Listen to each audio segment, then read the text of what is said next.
to be able to leverage some level of resources to be able to explore. Apart from that, with the oil find, it was expected that apart from the 3 exploration companies that we have, there would have been an increase in the number of, exploratory systems that will continue to increase the portfolio in Ghana's petroleum industrial sector. But that notwithstanding, we soon realized that if you look at the current context, we have so many petroleum agreements with different levels of negotiated agreements.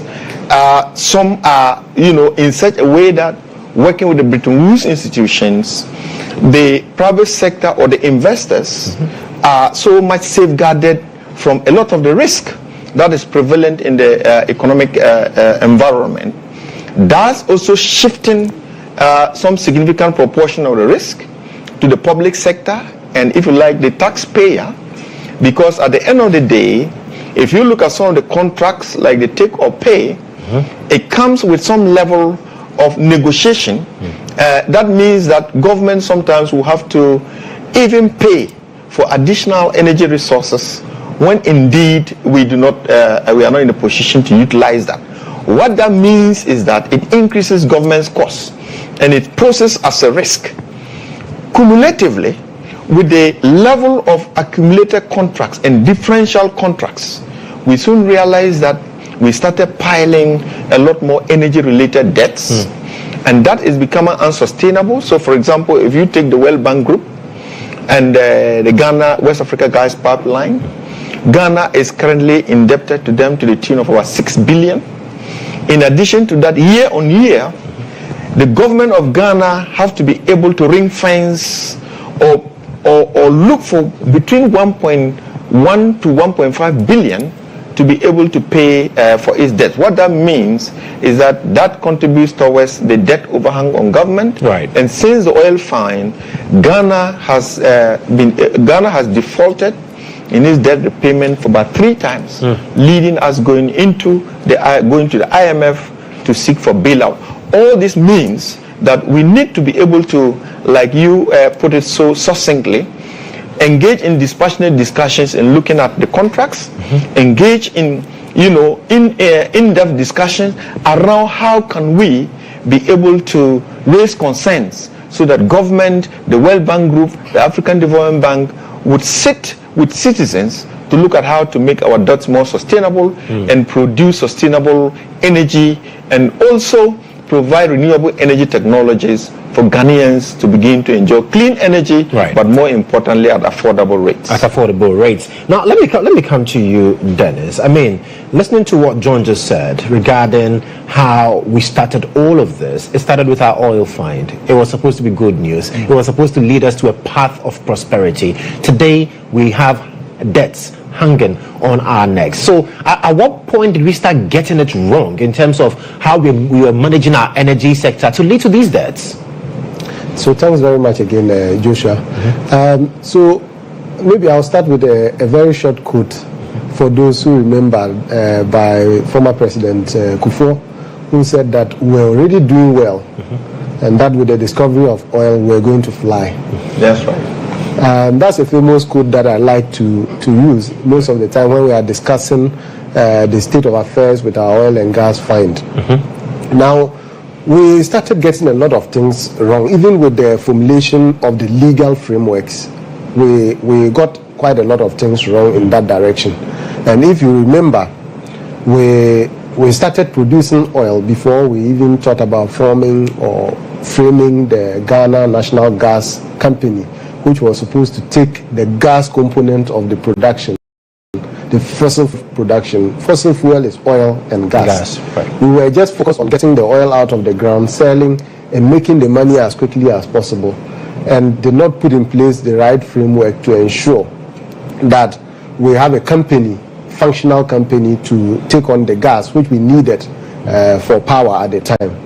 So a lot of things became wrong. I mean, the legal framework, the institutional frameworks, even the design of the fiscal framework. We said we're going to get money from both oil and gas.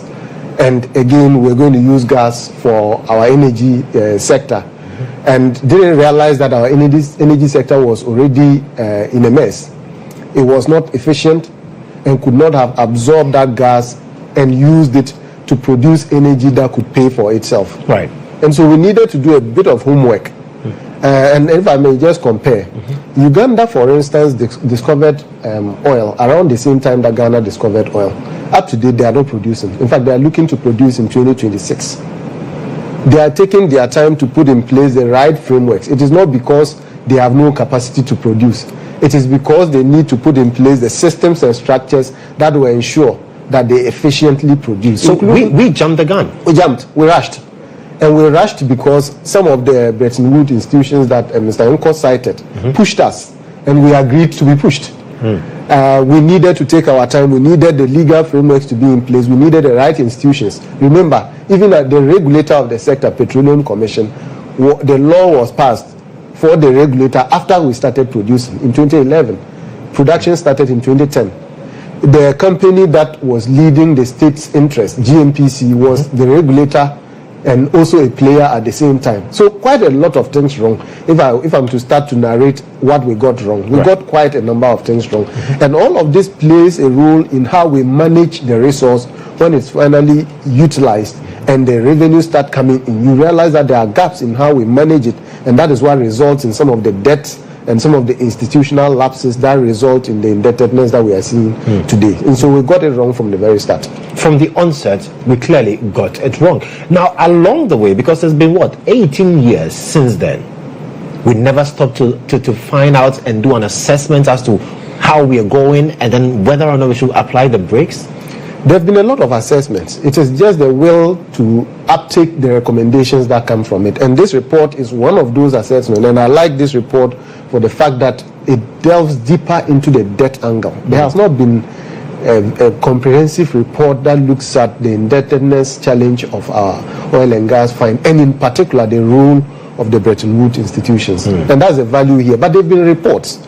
I remember there was even a 10-year assessment that was done of the oil find, and a lot of recommendations came up, including recommendations for reform in the contracting process, not just contracting for the oil and gas field, but contracting in terms of the gas sales agreement, the oil sales agreement, and those agreements that result in the debt that we see. But the political will to uptake some of these recommendations has often been the key problem. GHOne, is it a matter of political will, or the fact that some way, somehow, we had our hands in the mouths of those who were feeding, and so could not necessarily tap their heads, knowing very well that was going to cut off our hands? Yeah, that's a very good question this evening that we are posing. But irrespective of which angle you look at it, what is increasingly important is how are we tackling the issue of discussions around whatever policy recommendations that come up. If you look at this report, some are attempted to say that the report is too strong. But the bottom line of the report is not to accuse the Bretton Woods institutions or the World Bank Group or the African Development Bank. It is to point out in the fact that we are in the wrong direction. And once you know that you are headed in the wrong direction, you come back to the discussion table. And so this report is supposed to instigate a discussion around the ongoing discussions around Ghana's debt. Because it's become very topical. John Mohammed mentioned, like I said, the energy minister also talked about it. And now that we are experiencing some levels of doomsday around, the conversation has come up again. As Denis said, this is not novel. Right. This report is making a contribution, that's why I'm emphasizing on that, to the ongoing discussions on the table. But what this report seeks to do is to enhance the effectiveness of the discussion by pointing to the fact that we have data. We have data. In the current unipolar world, or if you like multipolar world, what moves discussion is about data. Is the data credible enough for us to discuss? Let me point to you some of the debt issues in the report that Denis mentioned. If you look at the issue of the fossil fuel projects and taking the World Bank Group in context, Right. you will realize that the World Bank gave a lot of guarantees, okay, to, if you like, the creditor institutions to be able to make sure that it's mitigating or minimizing the risk. Because these are coming with huge sums of resources. But the point we are putting forward is that the risks should be mitigated from both ends. Okay. If you mitigate and safeguard or reduce the risk of the creditors, and then you unpack most of the risk to the recipient nation, what you are indirectly doing in a layman's language is that you are going to contribute towards piling debt. So, for example, the government of Ghana is taking on huge costs, additional energy that is not using. You remember it became a political discussion. We are not interested in the political discussion because we are independent actors. We are looking at the data and saying that the contracts could have been negotiated better. But there's still room for us to do that, given that the World Bank and other groups are participating in this arrangement. Secondly, it is also supposed to insist on best practices in petroleum contract negotiations. Okay. Best practices points to the fact that the process has to be transparent, citizens has to be more and more aware of the contracts, and they are supposed to know more and more about the obligation of the loans and the debts that we are taking. So, for example, you take the West African Gas Pipeline, WAPCO.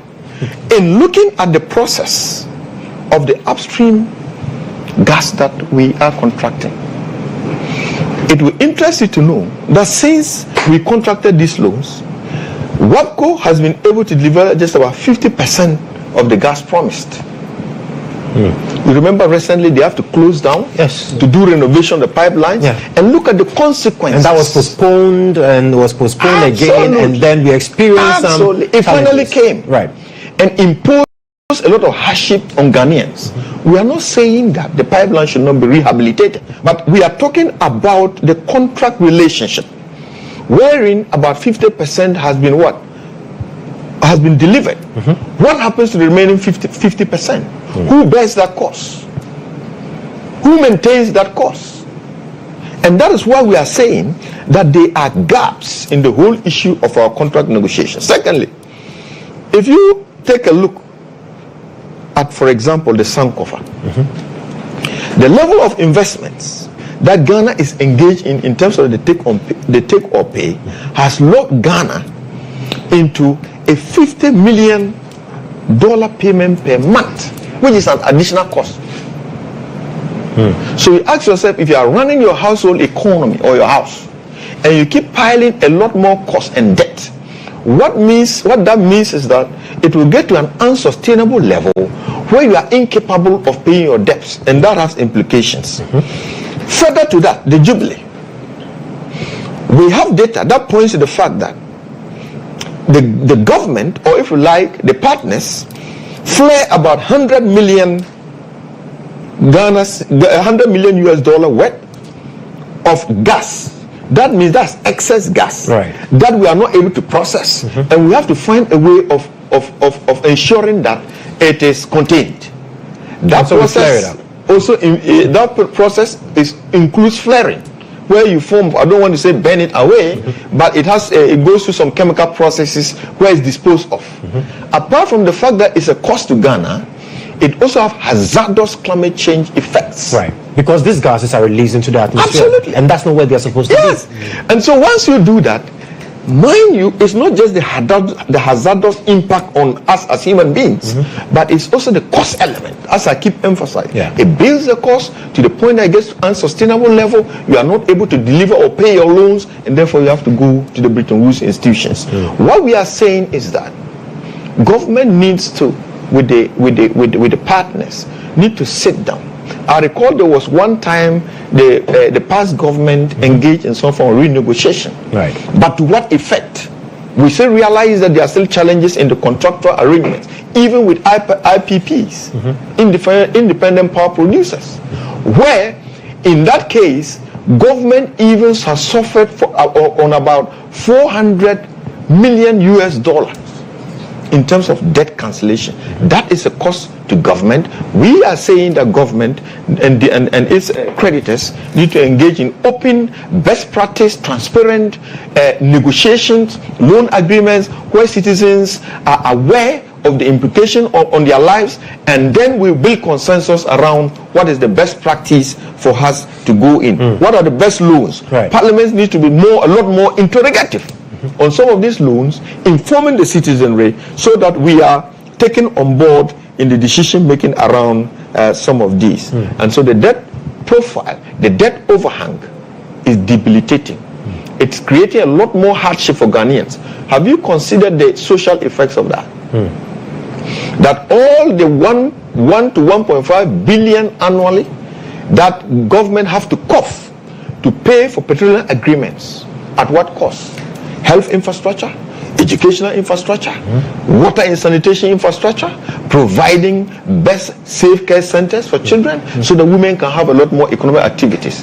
We social development agents are calling on government to ensure that we plug these loopholes and rechannel or redirect some of these resources into what we call gender responsive public services to improve the quality of life of citizens. Now, Denis, John talks about flaring. That we have to let go of excess gas, even though we've procured this with money. Now, I want to look at this sector, because I know a lot of friends who want to enter the oil and gas sector because, there's money there. And so, if it is supposed to be a cash cow, how are we in debt? Right. Yes, so that's the expectation management question that we also fail to address at the beginning of oil production, as I indicated earlier. We made it seem as if oil and gas revenues were some free monies that everybody was supposed to just go and take, or could just go into the sector and become rich overnight because you are in the oil and gas sector. It is a question of expectation management, and I think we haven't done too well with that. Okay. As Mr. Nkaw indicated, oil and gas exploration is very capital intensive. It comes with a lot of money, and in most cases, nations, because of their risk appetite, do not want to go into that sector to do exploration, because if you go and hit a wildcat or an empty hole, the cost is gone. You can never recover it. And that is why we allow companies to take that risk. And that is where it is an important challenge, when you then find institutions that are supposed to know better, like the World Bank, like the IMFs, coming to hang these debts back on the state rather than pushing them to private operators who are the international oil companies. But to respond to your question about the gas, the use of gas, I'll just give you one current example. As at the end of 2024, ENI, it's one of the projects that Mr. Nkaw cited, where we spent about 7 billion in total developing that field, and where we have a take-or-pay agreement with ENI and partners. We've not been able to take on that gas between 2019 and 2024. So by the end of 2024, we have some gas left with ENI that we haven't taken, but we've paid for it, and it's gone. We cannot even recover it. You have to go back. If you have to recover that gas for use domestically, you have to pay again, double for it. Based on the agreement? Based on the agreement, because it's a take or pay contract. And the contract says that you have 5 years to take the gas when you pay for it. So if you pay for the gas, and we paid for it in 2019, 5 years ends in 2024, the gas is gone. And this is a matter of record. And nobody seems to be talking about it, because even the awareness is not there that this is what's happening. And how did we pay for that? It is tax money. It is money that should have gone into agric, money that should have gone into health, it's money that should have gone into education. And so the gas sector is filled with so much debt. Now, again, with the Tallow and the Tallow fields, the Jubilee and 10 fields, we had free gas for about 10 years, which we call the foundation volume gas. We misused it. We would take it, process it, go and contract a 1 billion loan from the Chinese, build a power processing plant, process the gas, offload it, send the gas to power generation companies, produce the gas, sell it to ECG. ECG sells it and makes a loss for 10 years, free gas, gone. Now we are in negotiations with Tullow, and we are likely to get an amount that will result in another. In fact, so far we have over $120 million of debt that we haven't paid to Tullow yet, today, for gas that Tullow has supplied to us between 2023 and 2024. Ask yourself, if Tullow continues supplying that gas up to 2030, how much will the debt be? And the question is, what did we do with the free gas that we had for 10 years? 10 years. And just 2 years that we are beginning to pay for the same gas as per the contract, we are already in debt of over 100 million. How did we arrive at that? The question is, what measures do we put in place to ensure that when we get things free, when God gives us natural resources, we use our human capacity to support the transformation of those natural resources into tangibles for a change. We seem not to ever get it right, and reports have come out saying that we needed to make use of that free gas that we had, and we haven't been able to make use of it. Now an additional debt is coming. Again, remember, I just cited the example of the ENI gas that we lost by the end of 2024. By 2025, 2026, we are going to be buying new gas from Shell, LNG, liquefied natural gas, which is gas that frozen, transported overseas, brought to a shore, heated up, regasified for use. We've just lost gas, free gas, that we've already paid for, and we are going to enter into new contracts with Shell for gas. Ask yourself, who does that? That's going to be another debt coming. So in addition to the gas from the ENI field that we are paying for, in addition to the Tullow gas that we have already accumulated a debt of 100 million within 2 years, we are going to be contracting from Shell. And how long are we going to continue to accumulate this debt? You ask yourself. There has to be a point where we stop. And to stop, we have to think alternatives. And I'm sure we'll get to the recommendations. We'll definitely get to the recommendations shortly. But one thing that bothers my mind practically has to do with the fact that we talk about all these debts. Now, I see all the institutions, the state institutions that have to champion our energy cause. I see their buildings in town. I see the kind of investment that goes there. Yet, it looks like we are not getting what we are supposed to get from the functions of these agencies. What is the disconnecting factor there? Why are we not able to do that? There's something I wanted to add. Right. You see, we have placed so much emphasis on the debt buildup.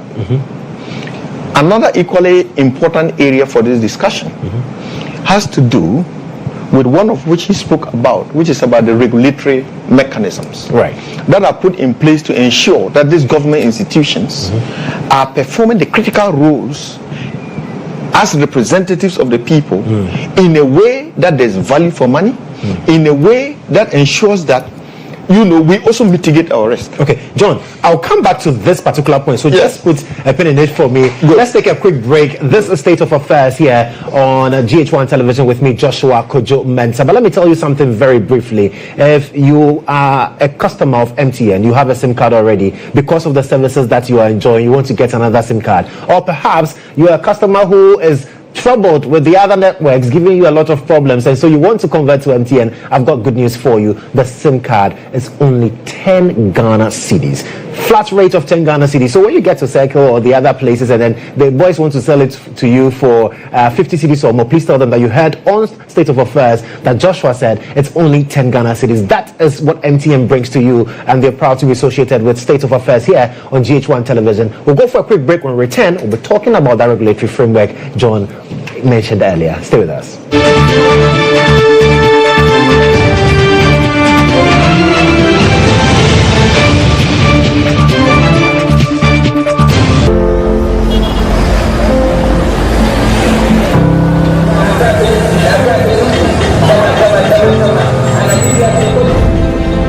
There's no feeling quite like wanting something. You see it when you close your eyes. You feel it.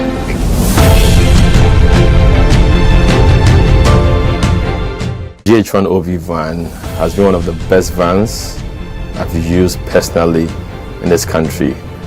It runs a system where we are able to run on Dante to be able to do our broadcast mixed well also from this van. I've used this OB van for quite a number of big productions, i.e. 3 music awards, the late President Rollis' state funeral, Miss Africa Awards, and a number of them. My experience with the GHOne van has been the state of the art equipment they have. Personal experience is you can use it for both indoor and outdoor, all events, conferencing, like anything you need a van to work for you, GHOne provides it. My experience with the van has been very good. Why? Because it has a number of facilities that I may not get in other vans. You know, the van has a very wide bench that can accommodate all my technical crew, ICC, switcher, graphics, CG, and all of that. And then it also has a studio, a green room studio that comes with TriCaster.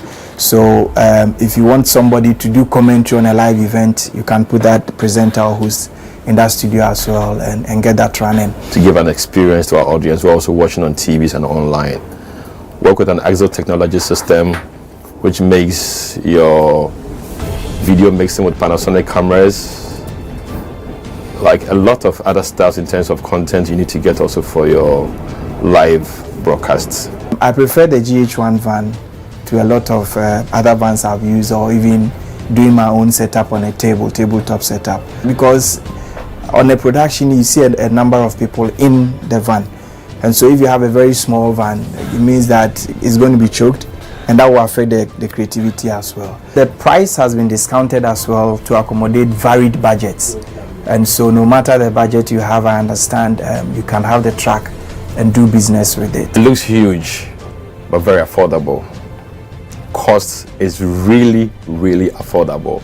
My experience with this EMI Awards last year, super excellent. Try it, call them, and I'm going to give you the best of price. Really affordable.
Staying with us here on State of Affairs, I am Joshua Kodjo Mensah, and the good news everyone is jumping on is the fact that MTN SIM cards are 10 Ghana cedis only. So if you're a subscriber on MTN, you want to get another SIM card, we've got good news for you. If you're someone who is also troubled by the other networks, unable to get connectivity when you get to certain parts of the country because they are not everywhere you go, then you can also get a SIM card for only 10 Ghana cedis. And it's quite unfortunate if you're unable to watch us because you have done so. That is why we're having this conversation. We're live on Facebook as well, so please do join the conversation on Facebook and share with your friends who do not have power to watch us on television tonight. But my guest in studio, GHOne Nkaw, the country director for ActionAid Ghana, and then Denis Gyeyir, he is with the Natural Resources Governance Institute. And we are looking at our energy sector debt, how we got where we are, and how we can come out of that, particularly because of the report that has been launched by SOMO and ActionAid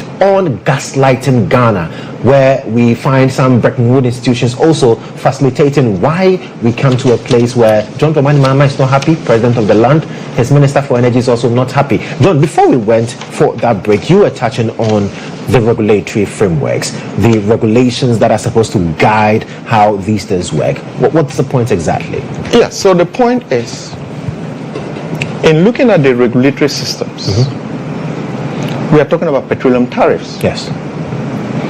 To what extent does the regulatory systems hold ECG also accountable on the utilization of its resources that it takes? It is not just about, supporting ECG, raise tariffs, but it's also about safeguarding citizens' interests in terms of proper utilization of the resources that are generated. Secondly, how do the regulatory institutions hold the power distribution companies accountable for energy losses? Because we are told that ECG loses about 30%. Absolutely. In some cases, it is even argued that it's 50%. Can you imagine generating electricity and you lose about 30 to 50% of that energy? Clearly, you're running at a loss. I have No a friend business can who survive usually like asks the question, who does that?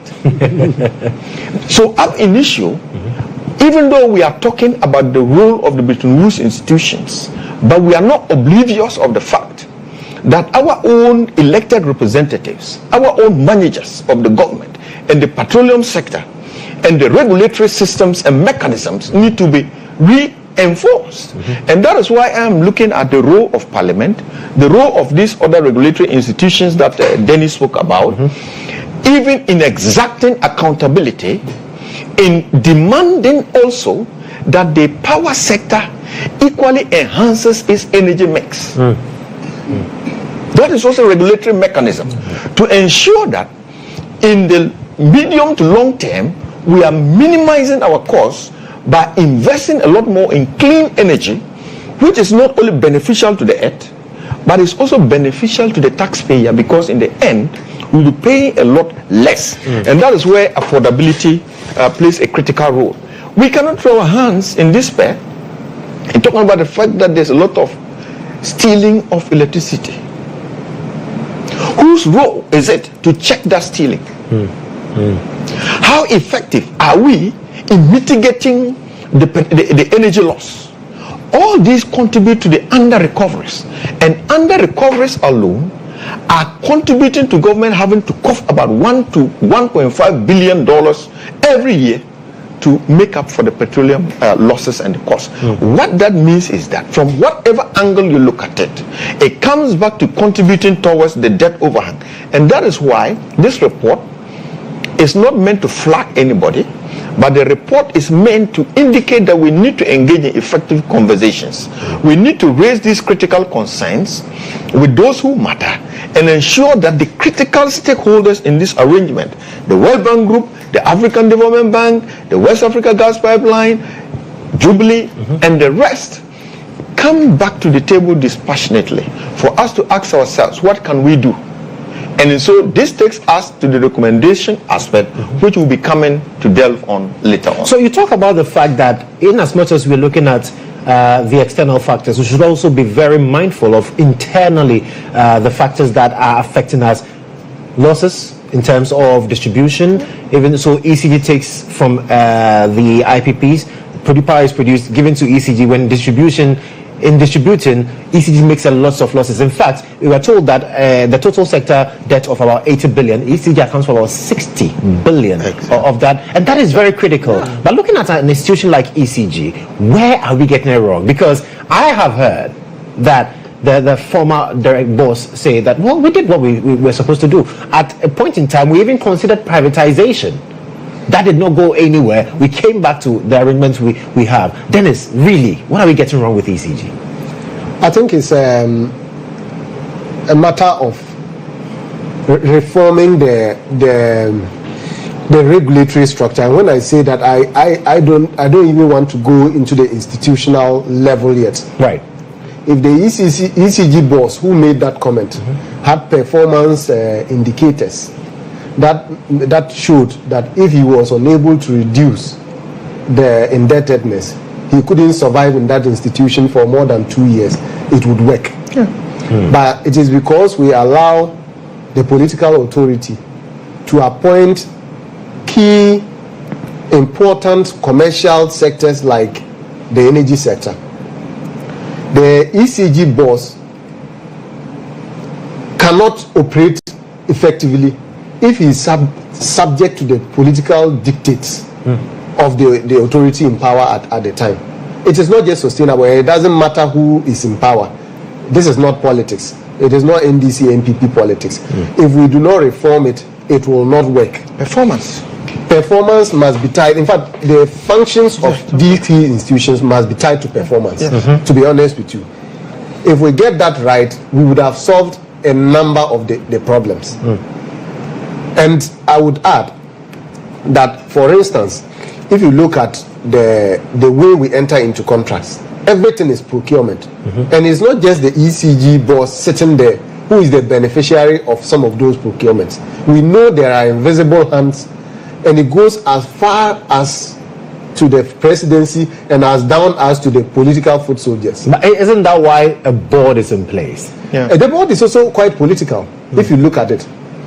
There are only a few institutions that are represented there with very little power. And in most cases, the president appoints the board chair. And if you like, do an analysis of the board chairman of ECG over the years and look at their political affiliation. They are very exposed politically. And if you put a politically exposed person as board chair, you put a politically exposed person as MD without clear functional performance indicators, what you are supposed to get will be losses, because it is expected to benefit a certain political regime, and we've done that over the years with both parties, and it is not going to work if we don't. So we need to depoliticize the energy sector. Precisely. The energy sector needs in fact, urgent depoliticization. Urgent? Yeah, very urgent depoliticization. But how do we do that when, of course, with the democracy we run, everybody seems to be appointed by the president? That is why we have a constitutional review process going on. And we have to be bold enough to call a spade a spade. We have to acknowledge that the system we have created for ourselves has not worked well. If it worked, we are not going to be in this mess, the debt that we are talking about today. Right. If the system was working. So if you are working with a system and you are not a country with people governing yourselves, and you realize that things are not working, and you keep doing the same thing and expect a different result, you are not going to have any different results.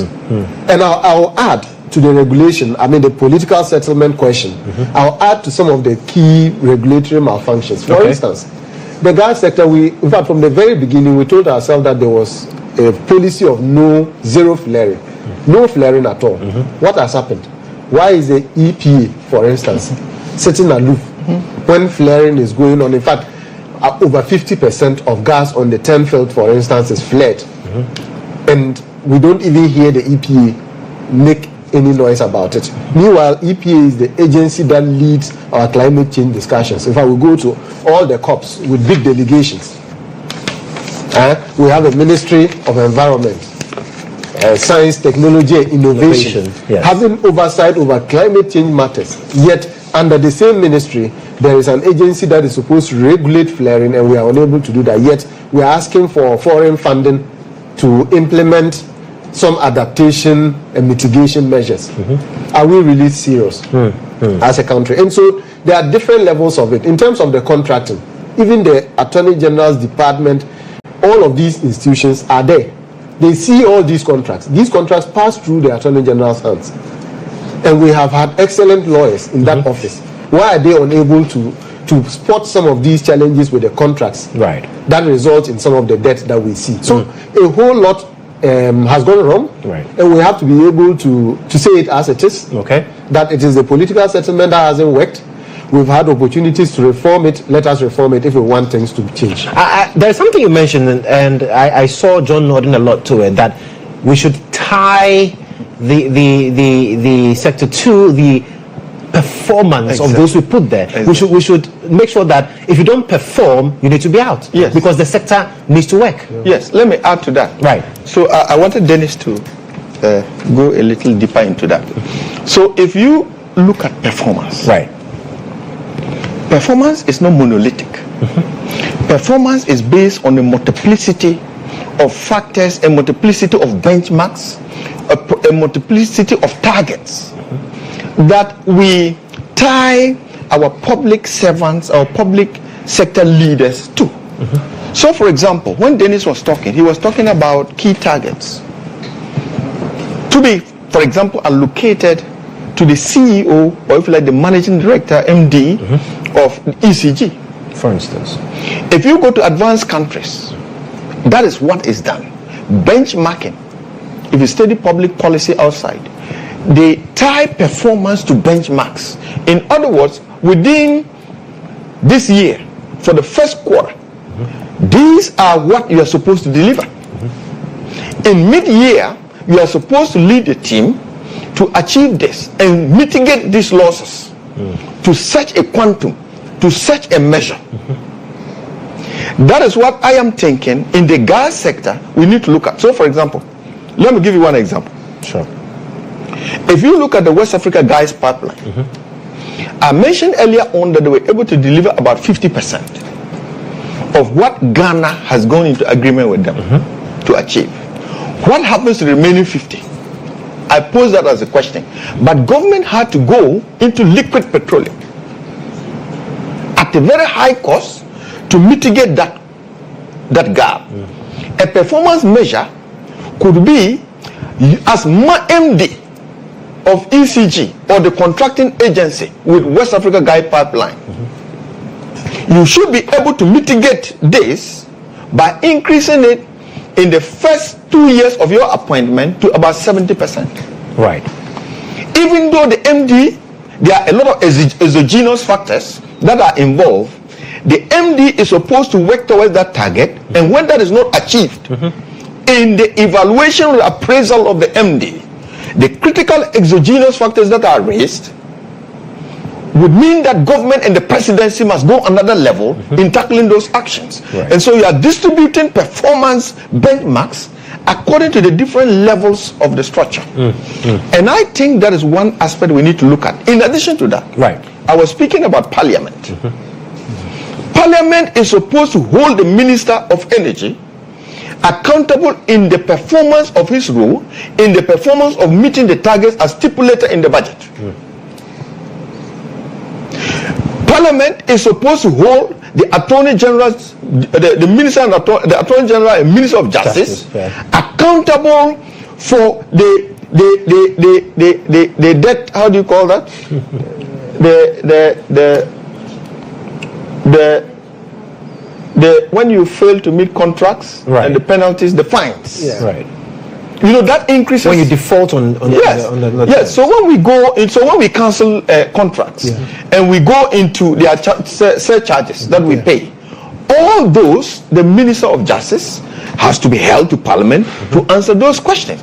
So you look at how strong I am on the performance because we do not have to give our public sector managers a clean sheet. Right. We don't have to give them a blank check. We need to tie performance to all that, so that by that mechanism we'll be reducing the lapses that contribute to the debt overhang. Right. We'll be reducing the lapses that contribute to us going to the IMF, and we would also be ensuring that we are ring fencing or saving resources for the social sector financing, which for us is very important because we care about women's rights as a development organization. We care about the fact that women need to have a safe space, for example, to put their kids in a safe hand at the early stages of the childhood development so that their mothers can engage in economic activities, become a lot more productive, contribute to the economic growth of the country, and by that we'll be ensuring that families are safeguarded.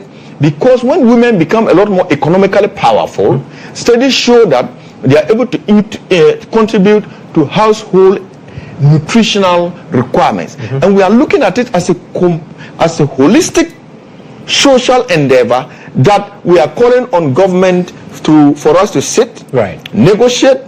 We look at some of these recommendations that. So your call is that, well, we are losing so much in terms of energy sector debts, and so if we are able to work on that, we can rechannel those resources, and then we can even put it properly into social use and all of that. But let me come to you in terms of recommendations, Denis. Now, we've gone through the report. We've seen the challenges. What are some of the recommendations that we need to take home?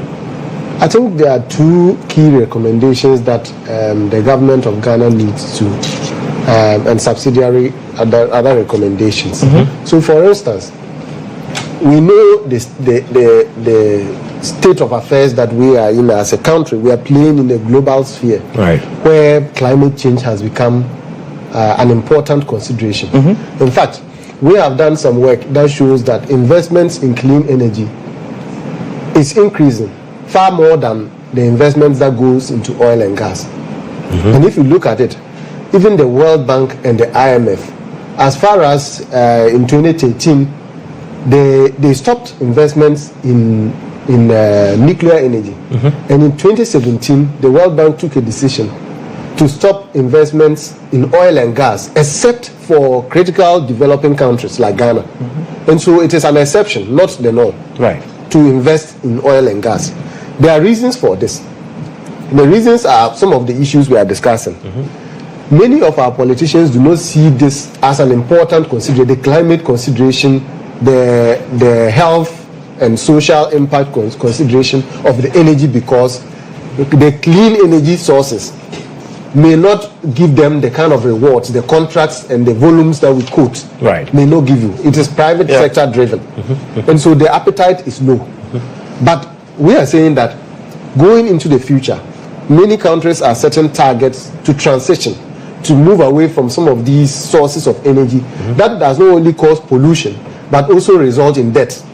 And the cost of investing in some of these energies is so huge that going into the future, it's not sustainable. And so we are saying that this report should set the base for us to reevaluate our investments in fossil fuels and redirect some of these investments into clean energy sources. For instance, we have an energy transition framework that has indicated that we need about over $500 billion to finance. Some of these debts that we are talking about could actually have been repurposed to finance that debt. And to support Mr. Nkaw's point, in fact, some of the points in that energy transition framework deals with some of the issues that he raised around women, the sources of fuel that our women or mothers use for cooking, for instance. If you decided to invest more in ethanol production, for instance, and use it to produce stoves, clean cook stoves, for instance, power sources, you are saving women and people who cook, even men to some extent, who cook using firewood, charcoal, and others. But we know that the women are the most impacted. Of course. You are saving them many hours, man hours, which then saves them some of the inhalations that they go through every day, every single day. And so there's a direct human impact element to some of these discussions of moving away from fossil fuel sources to renewable energy sources. But when you talk, it's like, oh, this is a Western agenda. Somebody is pushing some money somewhere for you to talk like that. No, it is about our own people. It is about the sources of fuel. It's like firewood, the charcoal, and the things that we keep using for years and we are not thinking of changing. The renewable energy presents an opportunity for us to change some of these and to avoid some of the debts that we see. Then we are also calling for a national conversation, not just about the indebtedness, but about the role of the energy sector in national development.